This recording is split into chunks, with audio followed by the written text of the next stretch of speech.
ایک عمل دیتا ہوں، بہت زندگی میں کام آئے گا ان مبارک گھڑیوں کے حوالے سے. ایک عمل دیتا ہوں اور اس سے بہت فائدہ ہوگا.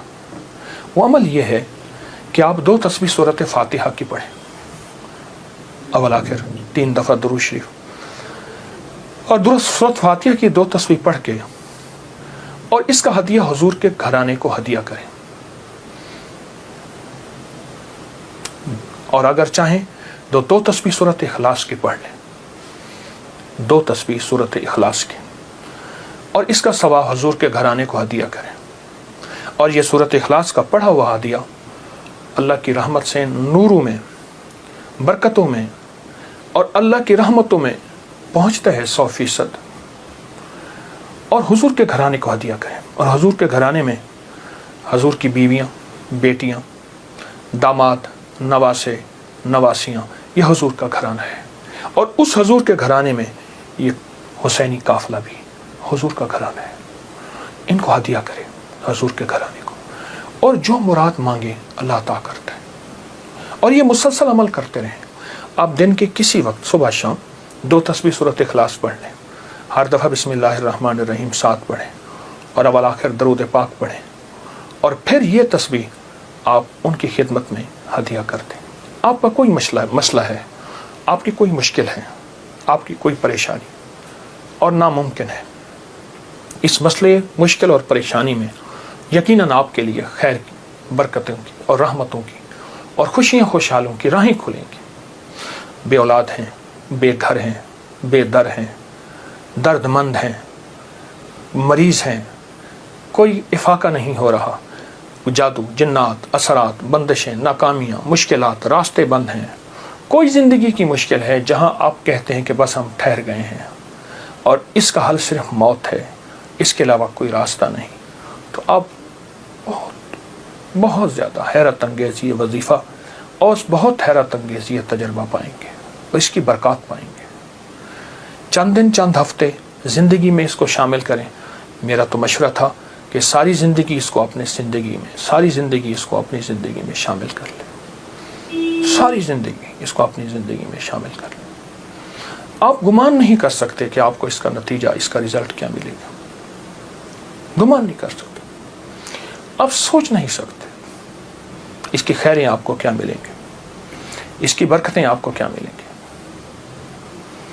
میرے پاس اتنے تنگ دست اور پریشان لوگ آئے جو زندگی کی بازیاں ہار چکے تھے اور جو خدا نخواستہ خودکشی کا سوچتے تھے اور برے برے خیال آتے تھے. میں نے انہیں کہا کہ 2 تسبیح صبح، 2 تسبیح شام پڑھ لو. اگر صبح شام پڑھ لیں تاثیر بڑھ جائے گی. اور ہاں، ایک چیز اور بھی عرض کروں گا اس شہادت حسین کی نسبت سے، قافلہ حسینی کی برکات کی نسبت سے ایک چیز اور بھی عرض کروں گا. اگر یہی سارا دن پڑھتے رہیں، یعنی 2 تسبیح صبح شام پڑھ لیں اور سارا دن اس کے علاوہ کھلا پڑھتے رہیں، تو اس سے ایک فائدہ اور ہوگا، اور وہ فائدہ یہ ہوگا آپ کو، اور حیرت انگیز فائدہ ہوگا کہ آپ کی تاثیر زیادہ ہوگی، مسائل جلد حل ہوں گے، مشکلیں دور ہوں گی، پریشانیاں دور ہوں گی، اور آپ کو زندگی میں خیر کے موقع زیادہ ملیں گے، ترقیاں اور کامیابیاں بڑھ چڑھ کے ملیں گی. ان ہستیوں نے اللہ سے مانگنا سکھایا ہے، اللہ سے لینا سکھایا ہے، اور اللہ کے خزانے بھرے ہوئے ہیں. ان ہستیوں نے وہ زندگی کا سفر سکھایا ہے. عاشورہ کا ڈھل جانا، صغرا کا وہ مر جانا، اصغر تیرے سینے میں برچھی کا اتر جانا، یہ کہانیاں سچی ہیں. یہ سبق دے کے انہوں نے اللہ کے ساتھ جڑنا سکھایا ہے، اللہ کے ساتھ جڑنا سکھایا ہے.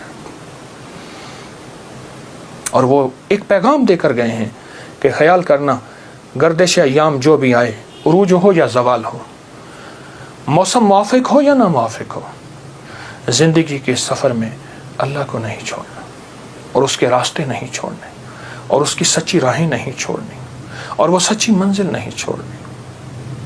روایات میں آتا ہے کہ جس دن واقعہ کربلا ہوا ہے اس دن 3 گھنٹے دعا مانگی حضرت امام حسین نے. 3 گھنٹے دعا مانگی. کس سے مانگی؟ کس سے مانگا؟ کس کو چاہا؟ مانگنا ہے، رونا ہے، گڑ گڑانا ہے. ایک نفل بتاتا ہوں، وہ بہت کمال نفل ہیں. یہ نفل پڑھنے ہیں 9 محرم کی شام کو، اور پھر پڑھنے ہیں 10 محرم کی شام کو۔ 9 محرم کی شام کو مغرب کے بعد رات تک جب آپ کو سہولت ہو، اور 10 محرم کی شام کو مغرب کے بعد رات تک جب آپ کو سہولت ہو۔ 2 رکعت نماز نفل، جس کی پہلی رکعت میں سورۃ الکافرون 11 دفعہ اور دوسری رکعت میں سورۃ اخلاص 11 بار، یہ آپ نے پڑھنا ہے۔ اور پھر اس کے بعد ایک لفظ پڑھنا ہے، یا شہید ہو، یا شہید ہو، یہ 313 بار پڑھنا ہے اور گڑ گڑا کے پڑھنا ہے۔ اور اب تک جتنے بھی شہید ہوئے اللہ کی محبت میں، انبیاء جتنے بھی شہید ہوئے، انبیاء شہید ہوئے، اور اہل البیت، اصحاب رسول، اور خاص طور پہ قافلہ حسین، ان کی شہادتوں اور اللہ کے ہاں ان کی مقبولیت، محبوبیت، اور اللہ کے ہاں ان کی مقبولیت کو سامنے رکھ کے اور اپنے مسائل کا تصور کرنا ہے۔ یہ نفل ان لوگوں کے لیے ہیں، یہ نفل ان لوگوں کے لیے ہیں جو کسی ایسی بیماری میں مبتلا ہیں جس کا تعلق خون سے ہے، دل سے ہے، جگر سے ہے، ان 3 چیزوں سے ہے۔ جگر کی بیماریوں میں سارا ہیپیٹائٹس آ جاتا ہے، سارا یرکان آ جاتا ہے، سارا خون کی کمی، خون کا بننا آ جاتا ہے، اور دل کی بیماریوں میں سارے وساوس، ساری ٹینشن، ساری انزائٹی، سارا اسٹریس، سارا ذہنی کھچاؤ، تناؤ، دباؤ، اور ساری نیند کی کمی، اور دل گھٹا رہنا، ہر وقت پریشان رہنا، یا پھر دل کی بیماریوں میں ہائی بلڈ پریشر ہے، اور پھر اس کے علاوہ دل کی اور بیماری ہیں کہ اسٹینٹ ڈلنے کی ضرورت ہے، بائی پاس کی ضرورت ہے، فلاں فلاں، یہ ساری دل کی بیماریاں۔ اور خون کی بیماریوں میں جلدی بیماریاں، سکن کی بیماریاں، خون گاڑھا ہے، کولیسٹرول ہے، یوریا ہے، اس میں یورک ایسڈ ہے، یہ میں سمجھتا ہوں کہ جسم کی بیماریاں ہی یہی ہیں جتنے میں نے تذکرے کیے ہیں۔ یا شہیدو پڑھیں گے اور ڈوب کے پڑھیں گے 313 دفعہ، سال میں 2 دن ہے سارے۔ اولیاء سے یہ بات ثابت ہے، جو عمل بتاتا ہوں میرے عمل کے ساتھ سند ہوتی ہے، حوالے ہوتے ہیں۔ کوشش ہے، دعویٰ نہیں کرتا کہ میرے ہر عمل کے ساتھ سند ہو، ثبوت ہوں، حوالے ہوں، بغیر حوالوں کے نہیں۔ تو یہ بڑی بڑی اولیاء ہستیوں سے ثابت ہے، اور صدیوں سے یہ سعادت چلی آ رہی ہے۔ اگر آپ یہ عمل کر لیں تو اس عمل سے بہت حیرت انگیز رزلٹ، نتیجے، خیریں اور برکتیں ملیں گی۔ بس صرف 2 دن کا عمل ہے، اور میرا تو مشورہ ہے اس عمل کو پھیلائیں۔ 2 نفل، پہلی رکعت میں سورۃ الکافرون، دوسری میں اخلاص، سلام کے بعد اول آخر 3 دفعہ درود شریف، اور 313 دفعہ یا شہید۔ اب میری طرف توجہ سے دیکھیں کہ یا شہید پڑھنا کیسے ہے۔ ہر دانے کے اوپر ڈوب کے پڑھنا ہے، گڑ گڑا کے پڑھنا ہے، یا شہید ہو۔ اور انبیاء کی شہادت، سارے انبیاء کی شہادت، اور میرے حضور کے صحابہ کے غزوات کی شہادتیں، جتنے غزوات ہوئے ان سب کی شہادتیں، اور آل رسول کی شہادتیں، اور اس کے بعد جتنے بھی اولیاء، صلحاء، اور جتنے بھی اللہ کی راہوں میں شہید ہونے والے، ان کی شہادتیں۔ فرمایا قیامت کا دن ہوگا، شہید کے ہاتھ پہ اس کا سر ہوگا، اور اس سے خون ٹپک رہا ہوگا، اور اللہ جل شانہ پوچھیں گے میرے بندے تو کیا لایا؟ تو وہ سر کی اوپر جو زبان ہوگی وہ بولے گی کہ اللہ یہ قربانی لایا ہوں، اور تیری راہوں کے اوپر اور تیرے راستوں میں، میری زندگی میں سب سے قیمتی چیز میری جان تھی، میں نے تیری راہوں میں دے دی۔ اللہ فرمائیں گے فرشتوں کیا تم گواہ ہو؟ میں ہاں یا اللہ ہم گواہ ہیں۔ فرمایا تم سچ کہتے ہو، لے جاؤ، اور جنت کے سارے دروازے پکاریں گے آپ ہماری طرف آئیں، آپ ہمارے پاس آئیں، اور فرمایا وہ مہکتے چہکتے جنت میں داخل ہوں گے۔ شہداء کی اللہ کے ہاں بہت قیمت ہے، شہداء کی قیمت ہے۔ تو آپ جب یہ عمل کریں گے، اس عمل کے ساتھ ایک حیرت انگیز برکتیں ان کی مل جائیں گی، سعادتیں مل جائیں گی۔ اور میں بعض شہداء ایسے ہیں جو قیامت کے دن اکیلے نہیں جائیں گے، وہ ساتھ لے کے جائیں گے۔ حاجی سفارش کرے گا، حدیث میں آتا ہے، مفہوم ہے۔ حافظ قرآن عامل بعامل سفارش کرے گا، آقا کا فرمان ہے صلی اللہ تعالی علیہ وسلم کا، اور شہید سفارش کرے گا، اور بھی بہت سے لوگ سفارش کریں گے۔ تو اس عمل کے کرنے والا شہداء کے ساتھ نسبتیں پاتا ہے۔ اور اس عمل کے کرنے والے کے تعلق شہداء کے ساتھ ہے. اس عمل کو ضرور کیجیے گا اور زندگی کی ترتیب بنا لیں.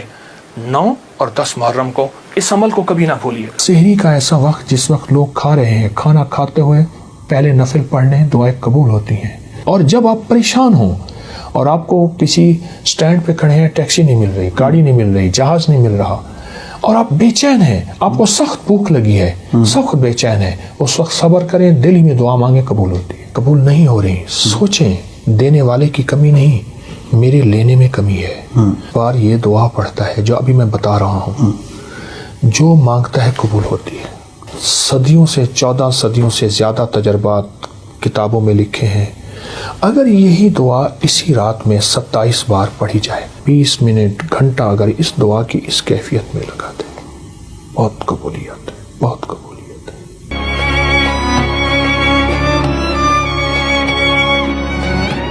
اذان کے بعد دعا قبول ہوتی ہے. اذان اور اقامت کے درمیان جو وقت ہے، اذان اور اقامت کے درمیان جو وقت ہے، یعنی اقامت سے مراد اذان ہوئی، جماعت کھڑی ہوئی، اس وقت جو دعاؤں کو قبول ہوتی ہے. اقامت جب ہو ہوتی ہے اور اس وقت قد قامت الصلاۃ، قد قامت الصلاۃ پڑھیں، دل ہی دل میں مانگیں، دعائیں قبول ہوتی ہیں. فرض نماز کے بعد دعا قبول ہوتی ہے. سحری کا ایسا وقت جس وقت لوگ کھا رہے ہیں، کھانا کھاتے ہوئے پہلے نفل پڑھنے دعائیں قبول ہوتی ہیں. اور افطاری کے وقت ایک دعائیں قبول ہوتی ہیں، لیکن عمل بھی بتاؤں گا. سورۃ مائدہ کی ایک آیت ہے، اللہم ربنا انزل علینا مائدۃ من السماء تکون لنا عیدا لاولنا وآخرنا وآیۃ منک وارزقنا وانت خیر الرازقین. جو یہ آیت 11 دفعہ پڑھے گا دعائیں قبول ہوں گی. سبحان اللہ. والدین کی دعائیں قبول ہوتی ہیں، کسی مضطر بے چین کی دعا قبول ہوتی ہے. اور جب آپ پریشان ہوں اور آپ کو کسی سٹینڈ پہ کھڑے ہیں، ٹیکسی نہیں مل رہی، گاڑی نہیں مل رہی، جہاز نہیں مل رہا، اور آپ بے چین ہیں، آپ کو سخت بھوک لگی ہے، سخت بے چین ہے، اس وقت صبر کریں، دل ہی میں دعا مانگیں، قبول ہوتی ہے. کیونکہ مضطر بے چین کی دعا قبول ہوتی ہے. سبحان اللہ. اور آپ اگر سمجھتے ہیں کہ ہماری دعائیں قبول نہیں ہو رہی، سوچیں دینے والے کی کمی نہیں، میرے لینے میں کمی ہے. میری کہاں کمی ہے؟ کوئی ایسا گناہ ہے جو میں نہیں چھوڑ رہا، جس کی نحوست مجھے دعاؤں کے سامنے آ کے کھڑی ہو جاتی ہے. کسی کی بد دعا ہے، کسی کی تکلیف ہے، کسی کا ایسا نظام ہے جو میری دعاؤں میں مجھے تکلیف دے رہا ہے، اور میری کوئی خطا ہے. اس لیے فرمایا، میرے حضور فرماتے تھے، میں 70 بار روزانہ استغفار کرتا ہوں. معصوم پاک نبی وہ کہتے ہیں میں توبہ کرتا ہوں. تو ہمیں بھی تو استغفار کرنا چاہیے. اے اللہ میری گزشتہ زندگی، اے اللہ میری پہلی زندگی، اے اللہ کیا پتہ میری کوئی دادا پردادا میں ایسا آیا تھا جس نے کسی کو ذلیل کیا، تنگ کیا، مال کھایا، اس کا رزق کھایا، اور اس کی جھولیاں اٹھا کے آہیں تھیں اور وہ آہیں میرا پیچھا کر رہی ہیں. اے اللہ میں تو وہ ساری توبہ مانگتا ہوں، ساری توبہ کرتا ہوں، سارا استغفار کرتا ہوں. یہ چیزیں ہیں، جب بندہ یہ کرتا ہے پھر دعائیں قبولیت کی سامنے آنکھوں سے دیکھتا ہے. تو ان چیزوں کا بھی تو خیال ضروری ہے. توبہ کا ذکر ہو رہا ہے، توبہ کی رات 15 شعبان معظم جو ہے وہ آ رہی ہے، اور ہر شخص جو اس رات گریہ زاری کرتا ہے، توبہ کرتا ہے، اس رات کے وہ خاص وظائف عنایت کرنا چاہیں. حدیث میں آتا ہے کہ جو بندہ 27 بار یہ دعا پڑھتا ہے جو ابھی میں بتا رہا ہوں، جو مانگتا ہے قبول ہوتی ہے. مجھے کئی لوگوں نے بتایا، میرے پاس کئی تجربات ہیں. اچھا، صدیوں سے 14 صدیوں سے زیادہ تجربات کتابوں میں لکھے ہیں. اگر یہی دعا اسی رات میں 27 بار پڑھی جائے اور گڑ گڑا کے پڑھی جائے، اللہم اغفر لی ولوالدی وللمؤمنین والمؤمنات والمسلمین والمسلمات الاحیاء منہم والاموات. ایک روایت میں پہلے الفاظ ہیں، ایک میں ساتھ یہ بھی جمع ہے، دونوں پڑھ لیں. جو 27 بار اس کو گڑ گڑا کے پڑھے، ڈوب کے پڑھے، پھر دعا مانگے. طریقہ میں بتاتا ہوں. اور پھر اس کے بعد 27 بار پڑھے، پھر دعا مانگتا رہے، پھر 27 بار پڑھے. کوئی آدھا گھنٹہ، 20 منٹ، گھنٹہ اگر اس دعا کی اس کیفیت میں لگا دے، بہت قبولیت ہے، بہت قبولیت ہے. یہ دعا یہاں تک میرے آقا کا فرمان ہے، میرے حضور کا فرمان ہے کہ جو یہ پڑھتا ہے اللہ اس کو اتنی مقبولیت دیتا ہے کہ اس کے ذریعے سے اللہ مخلوق کو رزق دیتا ہے. اور اس کے ذریعے سے اللہ مخلوق کی دعائیں قبول کرتا ہے. اور یہاں تک فرمایا کہ اللہ اس کے ذریعے سے اتنا ہوگا کہ اللہ اس دعا کی برکت سے اس کو مستجاب الدعوات بنا دیتا ہے. اور مستجاب الدعوات وہ لوگ ہوتے ہیں جو ہاتھ اٹھائیں یا نہ بھی اٹھائیں، اس کریم سے عرض کریں اور ہو جاتا. سبحان اللہ.